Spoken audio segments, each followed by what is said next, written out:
அகில இந்திய இந்து மகாசபையோட எழுச்சி எப்படி அகில இந்திய இந்து மகாசபை தோன்றுச்சுன்னு சொல்கிறாங்க. ஓகேவா?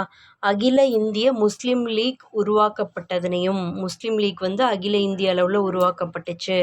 தென் 1909 இந்திய கவுன்சில் சட்டம் 1909 இந்திய கவுன்சில் சட்டம் அறிமுகப்படுத்தப்பட்டது. இதை தொடர்ந்து இந்து அமைப்பை தொடங்கணும் அப்படின்னு சொல்லிட்டு ஒரு எண்ணம் எழுந்துச்சு. அம்பாலாவில் நடந்த 5வது பஞ்சாப் இந்து மாநாட்டிலையும் ஃபெரஷ்பூரில் நடந்த 6வது பஞ்சாப் இந்து மாநாட்டிலையும் தீர்மானங்கள் நிறைவேற்றப்பட்டுச்சு. ஓகேவா?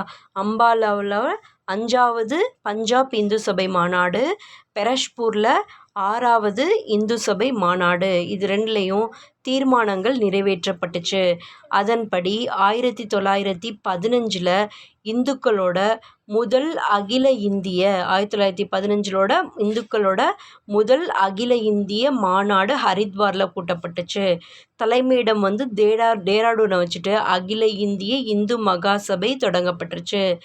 ஓகேவா? இப்படி தான் அகில இந்திய இந்து மகாசபை